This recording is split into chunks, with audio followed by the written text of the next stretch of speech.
At my father's birthday lunch, my sister looked at my son and said, "He doesn't need a slice." I left, and what followed destroyed their perfect little world. Hey Reddit, my sister told my 6-year-old he couldn't have birthday cake at my dad's party because he doesn't need it. That was the moment I realized I was done being the family's doormat. What happened next? Let me tell you about the most satisfying year of my life. I'm Jake, 34 male, married to Sophie, 32 female, and we have one kid. My son Liam, 6 male. My sister Victoria, 29 female, is the golden child who's never been told no in her entire life, never had to work for anything, never faced consequences, never learned that actions have results. Before I get to the birthday disaster, you need to understand the dynamic I grew up with.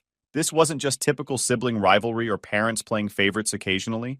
This was systematic, calculated favoritism that shaped every aspect of our childhood and continued well into adulthood.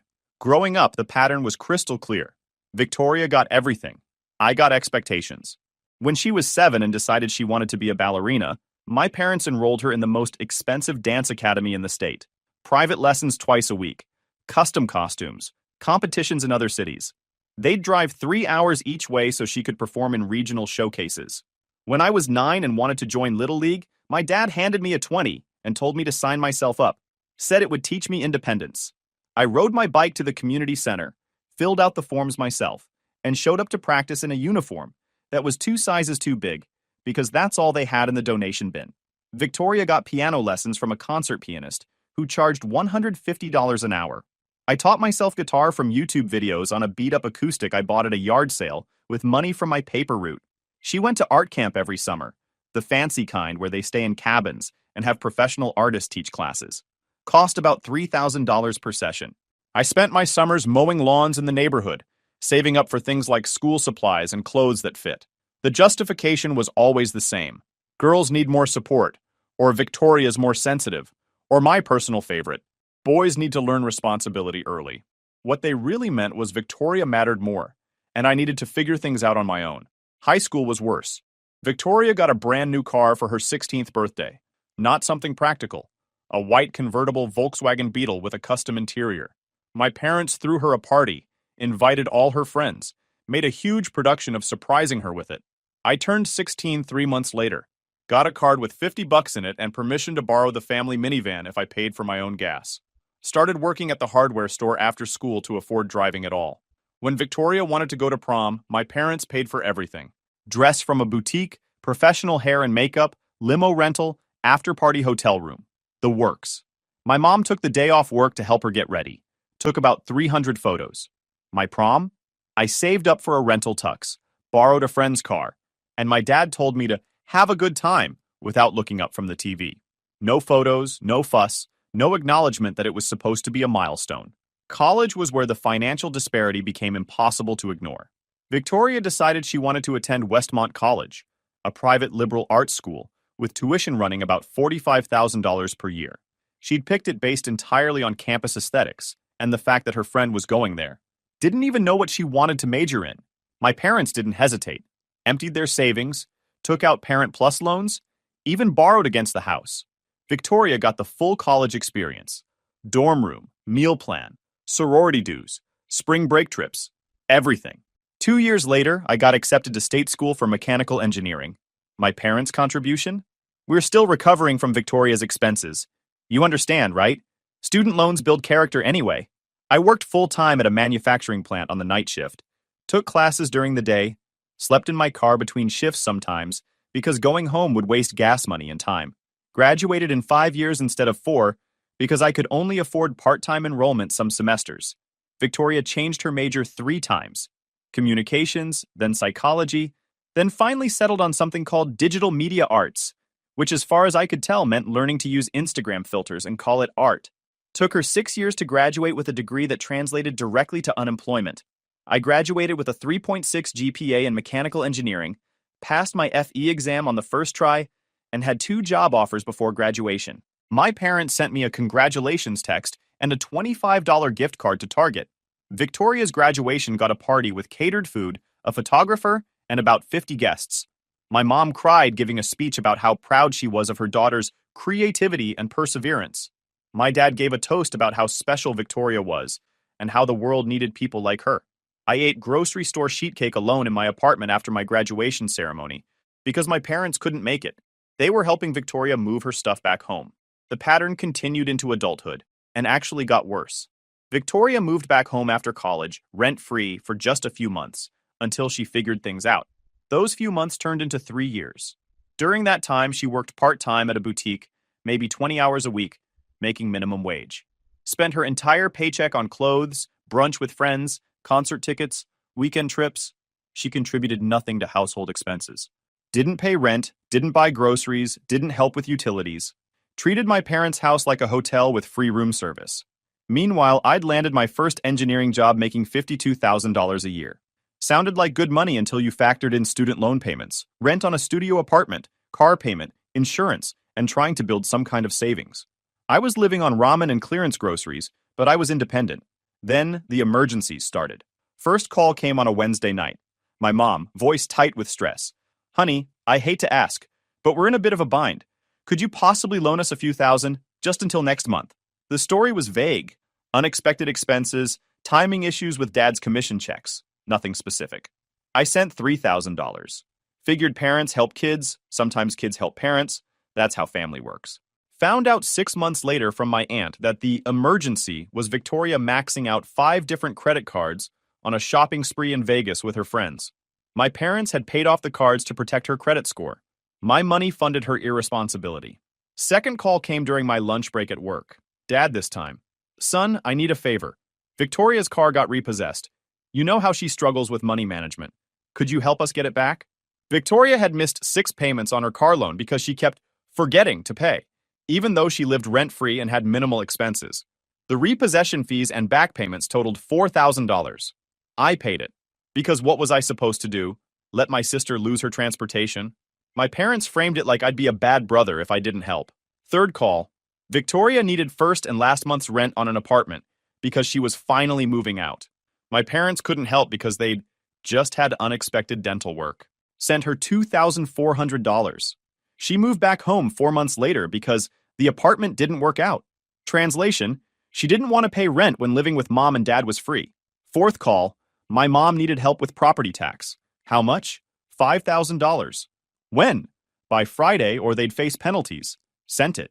Discovered later they'd actually been carrying a credit card balance from funding Victoria's elaborate engagement party, the one where she'd rented out a trendy restaurant, hired a photographer, and invited 80 people to celebrate her getting engaged. The pattern was always the same. Urgent call, vague emergency, specific dollar amount, promise to pay me back soon. I'd send the money because they were family, and you help family. They'd never pay me back because something else always came up. And somehow, many of these emergencies traced back to Victoria's spending or poor decisions. I kept track of every dollar. Not because I was planning to demand repayment, but because I'm an engineer and I track data. It's what I do.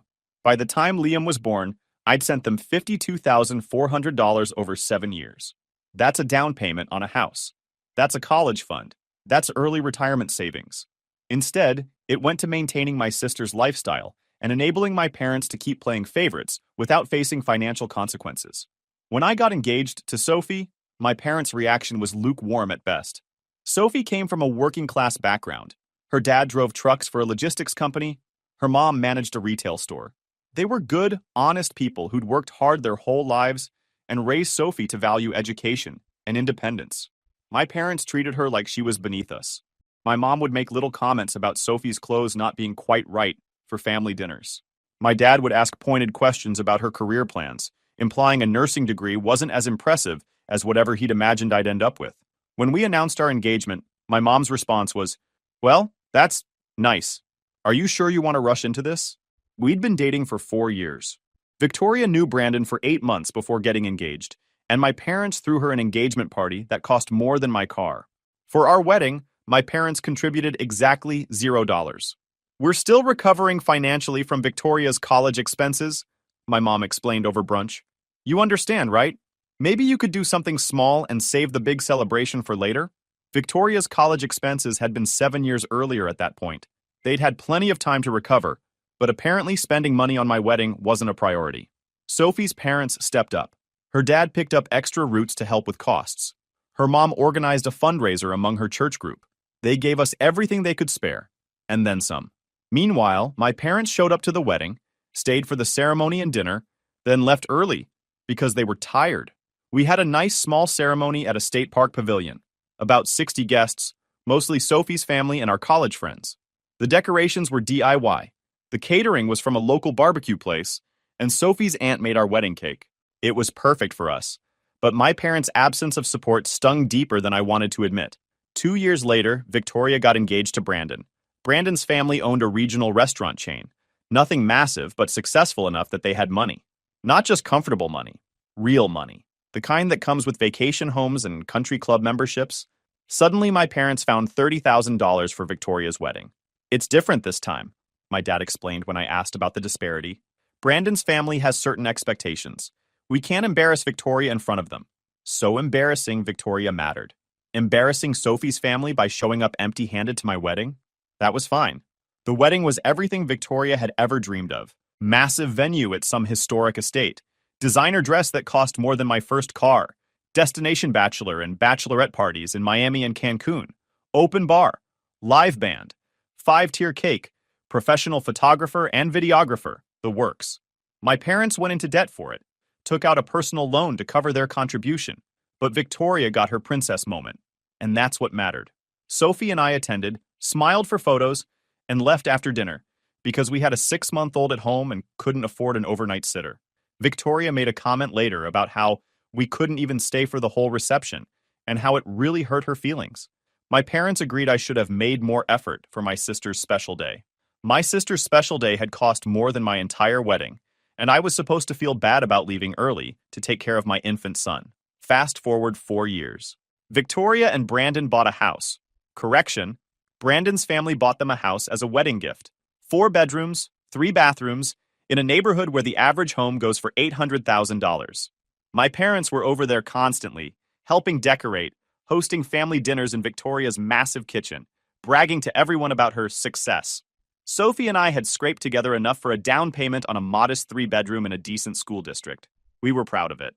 My parents came over once for a brief tour, spent the whole time pointing out things we should fix or upgrade, then left after 20 minutes because Victoria needed help assembling furniture. The favoritism was so blatant it became background noise. I'd learned to tune it out, keep my head down, focus on my own family. Sophie wasn't as willing to ignore it, but she put up with it for my sake. Then came the birthday lunch that changed everything. My dad turned 65 last month. Victoria insisted on throwing him a big party at her house. She had the space after all, and she wanted to do something special for him. She'd handle everything. Food, decorations, cake, the works. Just show up and celebrate Dad. Sophie and I arrived with Liam, who'd been excited all morning about Grandpa's birthday party. He'd made a card at school, carefully drawn a picture of him and Grandpa fishing, and picked out a gift with his own allowance money. A coffee mug that said, "World's Best Grandpa." The house was full of people when we got there. Extended family, Dad's golf buddies, some of Victoria and Brandon's friends. The spread was impressive. Catered food, expensive decorations, a professionally made cake from some fancy bakery. Victoria greeted us at the door with the kind of smile that doesn't reach the eyes. "Oh, good, you made it. Food's in the dining room, drinks in the kitchen. Try not to let him eat too much junk," she said, nodding at Liam. First red flag I should have paid attention to. The house was full of people when we got there. Extended family I hadn't seen in years, Dad's golf buddies who I'd met maybe twice, some of Victoria and Brandon's friends who I didn't know at all. The spread was impressive. Catered food laid out on the dining room table, expensive decorations everywhere, and a professionally made 3-tier cake from some fancy bakery that probably charged by the gram. Victoria greeted us at the door, wearing an outfit that cost more than our monthly grocery budget. Her smile was the kind that doesn't reach the eyes, the practiced social smile she'd perfected for Instagram photos. "Oh, good, you made it," she said, her tone suggesting she'd half hoped we wouldn't. "Food's in the dining room, drinks in the kitchen. Try not to let him eat too much junk." She nodded toward Liam with a look that made my stomach tighten. First red flag I should have paid attention to. Liam didn't notice. He was too excited, clutching his handmade card and the gift he'd picked out with his allowance. We'd spent an hour at the store while he carefully considered options, finally settling on a coffee mug that said, "World's Best Grandpa," because he'd seen my dad drink coffee every morning. The party was fine at first. Dad seemed happy enough, working his way through the crowd with his usual charm, opening gifts with appropriate enthusiasm. Liam played with some of the other kids in the backyard, showing anyone who'd listen his drawing for Grandpa, a crayon masterpiece depicting the two of them fishing together. My mom cooed over it briefly. "Oh, that's very nice, sweetie," she said, patting his head before getting distracted by something Victoria needed help with in the kitchen. Dad barely glanced at it before someone called him over for a photo. Sophie and I made small talk with relatives who asked perfunctory questions about work and Liam's school, then found reasons to drift away when we didn't have exciting updates about career changes or exotic vacations. We existed at these family functions, but didn't quite belong. Around 2:30, Victoria called everyone to gather for cake. The thing was massive, 3 tiers covered in elaborate fondant decorations, probably custom designed to match the party's color scheme. It looked more like a wedding cake than a birthday cake, but that was Victoria's style. Everything had to be Instagram perfect. Everyone crowded around while Victoria made a big show of lighting the candles. We sang Happy Birthday while Dad wore his obligatory embarrassed smile. He blew out the candles, everyone applauded, and Victoria picked up the knife with the kind of ceremonial importance usually reserved for cutting the ribbon at a grand opening. She served Dad first, of course. Then my mom. Then Brandon's parents, who'd shown up late but apparently outranked everyone else. Then Dad's golf buddies. Then extended family members in what seemed to be order of importance in Victoria's mental hierarchy. Liam stood next to me, watching this whole process with the patient intensity only a 6-year-old can muster when cake is involved. He'd been good all day, hadn't complained when we had to wait for Dad to finish talking before giving him the gift, hadn't thrown a fit when the other kids wanted to play a game he didn't like, hadn't asked for snacks, even though lunch had been 3 hours ago. Kid deserved some cake. Victoria made her way through the crowd, handing out slices with practiced efficiency. She got to us, me, Sophie, and Liam standing together, handed me a slice on a paper plate, the fork balanced on the edge. Then she completely skipped over Liam and moved to the next person. Not even a glance. Just walked right past him like he wasn't there. "Excuse me," I said, keeping my voice level. "Can he get a piece?" Victoria turned back, looking down at Liam like she'd just noticed him standing there. Her expression shifted. Not quite disgust, but something adjacent. Disapproval mixed with judgment. "Oh," she said, drawing the word out. "Actually, I don't think that's a good idea." "Why not?" I felt Sophie tense next to me. "Well," Victoria said, her voice carrying across the nearby conversations. "He's getting a bit chunky, don't you think? He doesn't really need the extra sugar. I'm just looking out for him."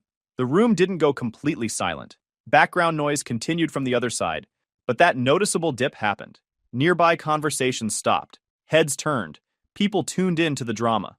Liam looked up at me, confusion spreading across his face. He's 6 years old. Average height and weight for his age according to his pediatrician. Active kid who plays outside, rides his bike, swims at the community pool.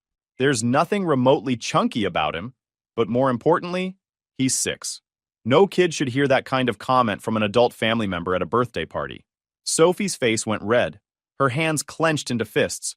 I could feel the anger radiating off her, but I put a hand on her arm. "Wait, let me handle this." "Give my son a piece of cake," I said, keeping my voice quiet but firm. "I really don't think that's appropriate," Victoria replied, clutching the cake server like it was a gavel, and she was a judge. "As his aunt, I think I have a right to be concerned about his health. You and Sophie might not notice these things because you see him every day. But trust me, I can see he's putting on weight. Kids these days have such a serious problem with obesity and diabetes, and it starts with parents who can't say no to them." My mom, who'd been watching this exchange from her spot next to Dad, decided to step in, not to defend her grandson, to back up Victoria. "Victoria's right, dear," she said, her voice carrying that tone of gentle correction she'd used my whole childhood. "Maybe it would be better if he doesn't have any. There's fruit in the kitchen if he needs something sweet. Fruit in the kitchen, at his grandfather's birthday party, while everyone else ate expensive bakery cake." That's when Sophie spoke up. "Are you kidding me right now? He's 6 years old at his grandfather's birthday party. He's getting a piece of cake." Victoria clutched the cake server like it was a weapon. "This is my house and I decide what gets served here. If you don't like it, you can leave." The room was fully silent now, everyone watching. Dad stood there with his hands in his pockets, saying nothing. My mom frowned but stayed quiet. Extended family suddenly found their phones fascinating. I looked at my dad. "You gonna say something here?" He shifted uncomfortably. "Well, maybe Victoria has a point. Kids do eat a lot of sugar these days." And there it was. My own father, on his birthday, at a party my sister threw to show off. taking her side and humiliating my 6-year-old son. I scooped Liam up and turned to Sophie. We're leaving. Good, Victoria said. Maybe next time you'll teach your son some self-control. I stopped at the door. Every eye in that room was on me. You know what, Victoria? You want to know why you can say whatever you want and get away with it? Because I've spent my entire life making excuses for you, letting things slide, pretending the favoritism doesn't exist. But I'm done.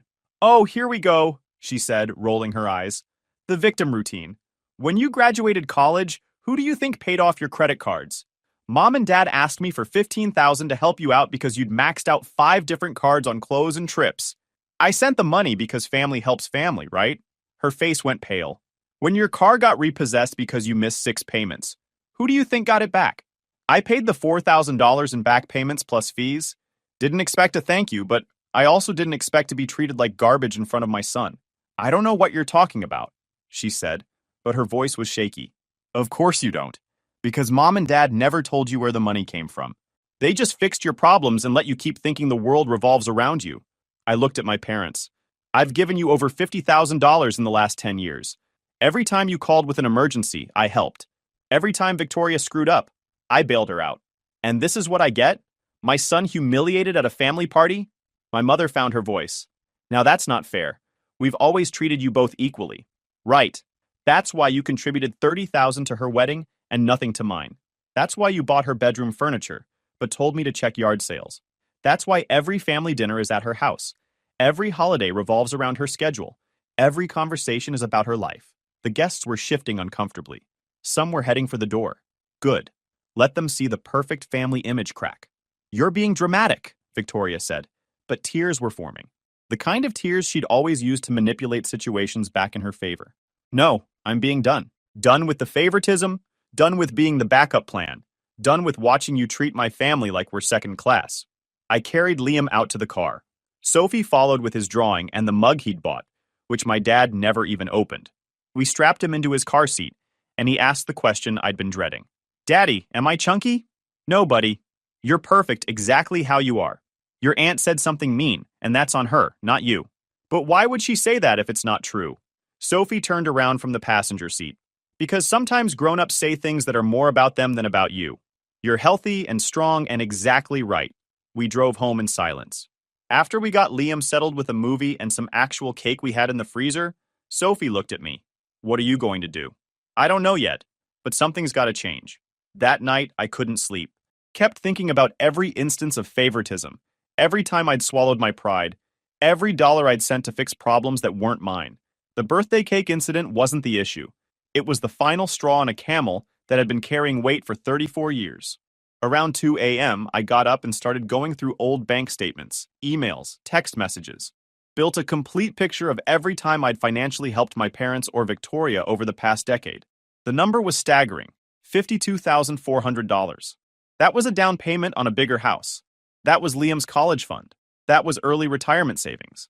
Instead, it had gone to prop up a family system that treated me like an ATM and my sister like a princess.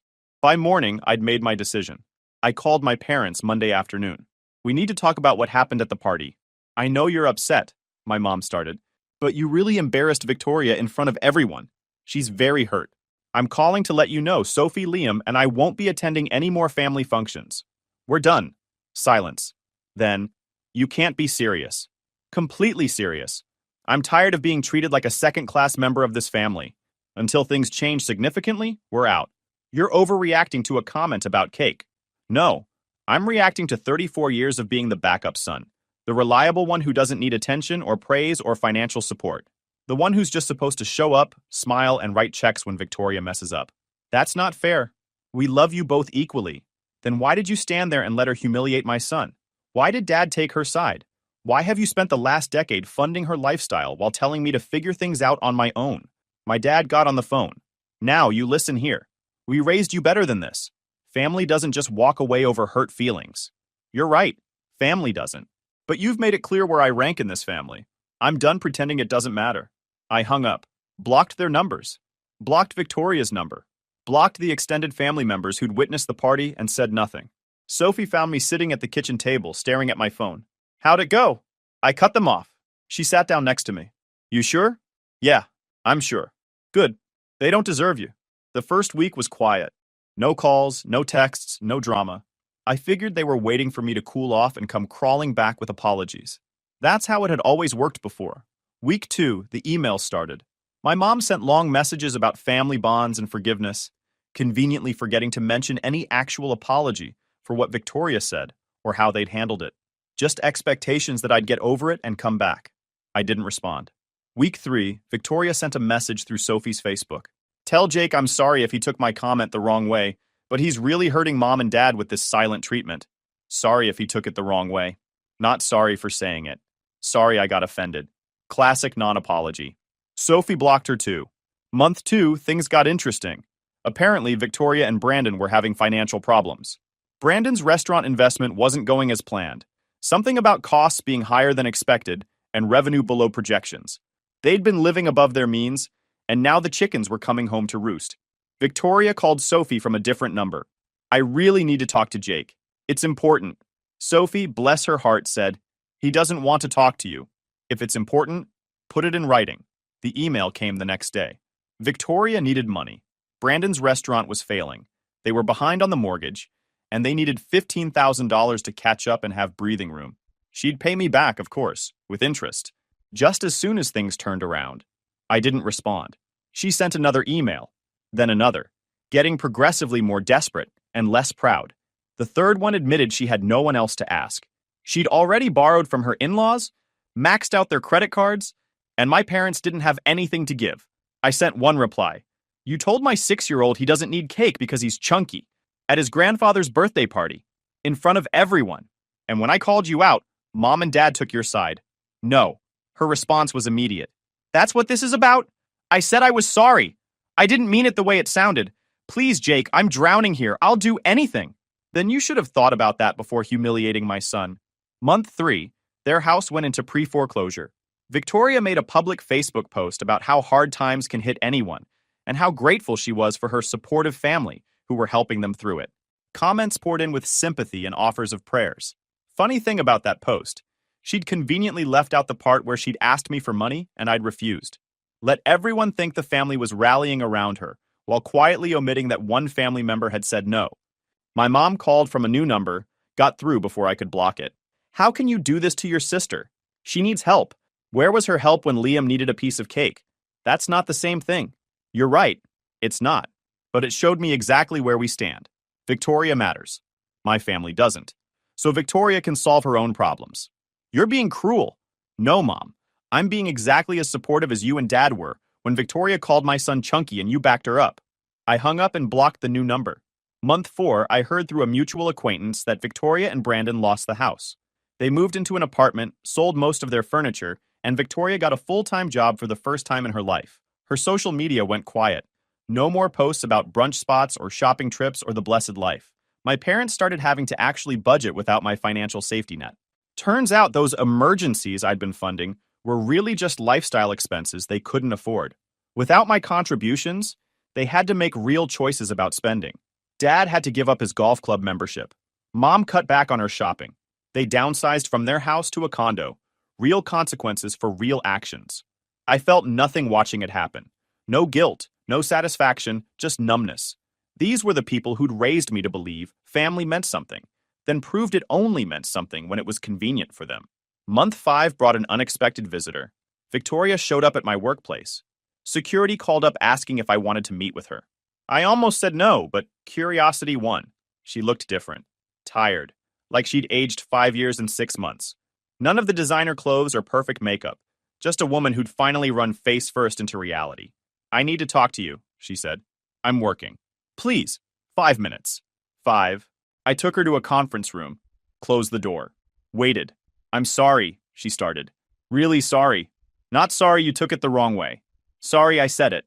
Sorry I've spent my entire life taking advantage of you. Sorry I never appreciated what you did for me. What brought this on? Losing everything. Having to actually work. Realizing that the world doesn't revolve around me and that actions have consequences. She wiped her eyes. Brandon left me. Said he didn't sign up for an actual working wife who comes home tired. Turns out he wanted the princess version, not the real person. That sucks. It does. But it's also fair. I was never real with him either. Just played a part funded by other people's money. She looked at me. I don't expect forgiveness. I don't expect money. I just wanted you to know that I finally understand what I did. To you, to Liam, to Sophie, it was wrong. Okay. That's it? Okay? What do you want me to say, Victoria? That everything's forgiven and we can go back to normal? There is no normal to go back to. You spent 30 years as the golden child, and I spent 30 years as the backup.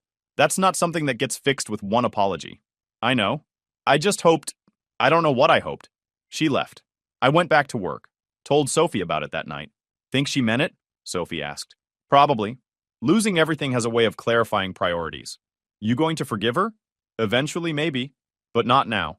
And definitely not going back to how things were. Month 6. My parents sent a letter.